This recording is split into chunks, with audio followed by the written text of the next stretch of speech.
We've seen this before with Ricardo Pepi's camp. Augsburg were among the bids that came to FC Dallas. FC Dallas said, we're going to keep you for half a season more or a full season.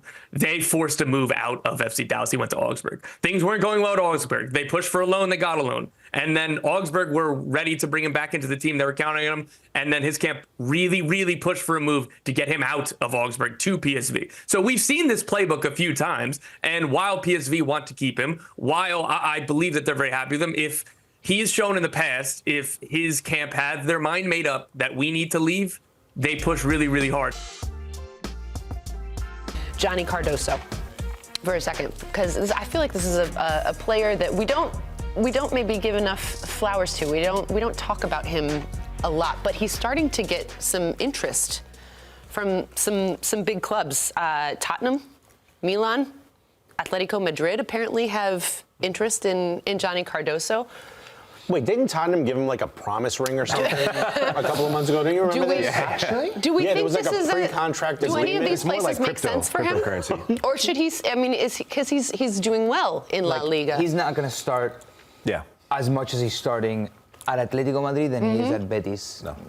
Atletico Madrid have their midfield pretty set. Yeah. And they have a good rotation. Are you saying that because if it wasn't a World Cup in 18 months, would you be saying that though? Still, yeah. No, I don't think I would because it'd be a great move. It'd be a great move. I think he would learn a lot from a manager that played in that position as well and is one of the best managers in the world, in Cholo Simeone. But I'd rather him play than get a big because we're so close to a World Cup. Right? No, I think in general. I mean, I'd be happy for him if he goes to Atletico Madrid. Again, it's a big club name, but find somewhere where you're going to be playing. I think he's good enough to find. I mean, Betis is a good place for him right now. I mean, it's not one of their better seasons, but it seems like he's ready to make that push. Yeah, I think he just got there. He's only been there for a year, and I know we haven't talked about him much, but you know who does talk about him? His coach. Almost in every press conference that he plays, he gives this guy plaudits. He talks about how essential he is to the club, how important he is for how they want to play and how they want to move forward. So I've been really confident with what Johnny Cardoso's been able to do coming from Brazil to go to La Liga, which is sometimes a big step up, especially for a player of his size. I think he's at the perfect club with the perfect manager who believes in him. Yeah. And when it is a poor year for Betis, but they're only 5 points off a European place. Yeah. And with the turnaround we've seen from them, especially in big matches in La Liga, he's getting in those matches. So continue to rise your stock both domestically and with the national team. All right, well, so for more on a potential move for Johnny Cardoso and a few other Americans, we are delighted to welcome in our good friend, Tom Bogert. What's up, Tom? All right, let's chat on Johnny Cardoso. As you probably heard, we're talking about maybe some potential moves from him away from Real Betis, teams like Tottenham, Milan interested. What are you hearing? What's the latest there? So what I've been told from sources is there's a big chance that he could leave Real Betis this winter. There's nothing definitive in where it's going to be. Tottenham, as you guys discussed, I reported, have a pre-arranged 30 million euro purchase option if they want to sign Johnny Cardoso. They are very interested in him. Obviously, that shows that they like him a lot because they negotiated that as part of a loan deal for another player going from Tottenham to Betis because they really like Johnny Cardoso. But that's not the only team that's in for him. I was told that there's a couple teams in England and then a couple teams above them in Spain. So above Betis in Spain, that is. So Johnny Cardoso could leave this winter. We'll see what happens. You guys talk about the World Cup. I do think that it's important if he does leave to have 12 or 18 months if he leaves this winter to settle in at a new club and be playing regularly, because that is what is most important to Mauricio Pochettino and the national team staff is regular playing time, consistent minutes, consistent growth. So we'll see what happens with Johnny Cardoso over this month. Spurs doesn't make sense with Bissouma, Sarr, Bergvall, Bentancur. No, that's a move for the future, and we can't let him sit on a bench and develop. We need him to play, because we need him for the men's national team. 100%. All right. What about Antonee Robinson? This is a player that is getting probably quite a bit of attention from some big clubs. Do you see a move in his future?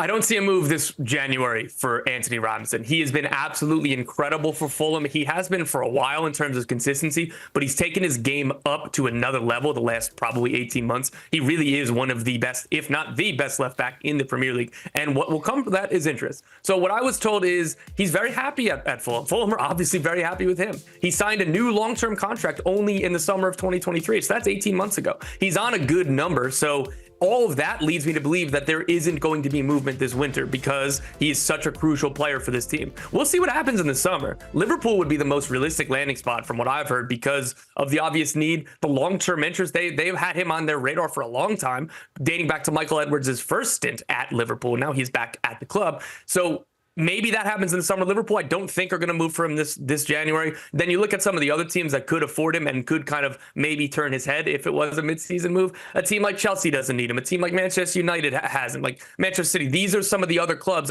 in addition to Liverpool, who could afford him and could entice him to come during the season. And Liverpool is the only realistic option in terms of a move. And I don't see them making it this winter. So Antonee Robinson is likely to stay at Fulham for the rest of the season. One player, my was not just Taco Bell, but you said Man City as well. One guy that we all love talking about when it comes to the U.S. men's national team that isn't Christian Pulisic or Robinson, Ricardo Pepi. He's having his best season yet in a big league in Europe. What's the news or what's going to happen with him? Because he leads the team in goals in all competitions right now, but he hasn't started his last 2 appearances for PSV. I mean, could we be seeing it's time for him to leave PSV behind and get to new pastures? I'm not sure that I see it this winter, but I'll be cautious and kind of couch this all because, look, there's interest for sure. PSV obviously really, really like him. They do want to extend his contract. That has been reported this month. But there has been interest from other clubs. He's not starting a ton of games, but he's been productive. So, again, I think it's most likely that he stays at PSV this winter. I've spoke to people around the club that, you know, they believe that as well. But the reason why I'm going to be a little bit boring and couch it is because we've seen this before with Ricardo Pepi's camp. Augsburg were among the bids that came to FC Dallas. FC Dallas said, we're going to keep you for half a season more or a full season.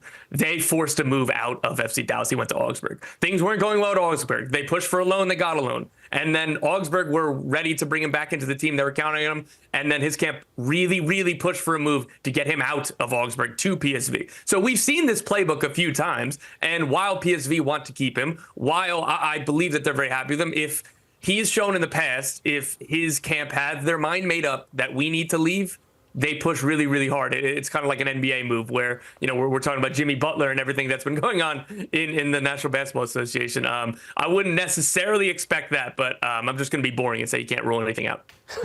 Talk to me about Richy Ledezma, a player that we really don't talk about as much, also at PSV, you know, getting a lot more minutes, maybe switching positions, looking like he may possibly be heading closer to home. Yeah, Club America put in a bid for Richy Ledezma to PSV. PSV quickly rejected it because it wasn't a very big bid because his contract expires in the summer. Club America, there is no reason for them to make a sizable bid for a player that they could theoretically sign for free in the summer. So PSV have offered him a new contract. They want him to stay. I don't know if he's going to stay. I think that it's much more likely that he leaves in the summer when he has more leverage as a free agent. Again, things are going well for him at PSV this season. He's broken into the first team very surprisingly as a right back. This is a central midfielder his whole life. He was playing as a number 10 when he started for the United States at the U20 World Cup several years ago. When he came to MLS on loan with NYCFC, he was a 10. That is his natural position. It's been really cool to see what he's done as a right back this season. And Club America have taken notice. They like him for both of those spots, but there is not a real incentive for them to bring in a big bid because he's going to be a free agent in the summer. And there's no real incentive for PSV to accept a small offer because it's more valuable to just keep him for the next 6 months, whether he stays or not. But again, PSV do want to keep him. We'll see what happens there.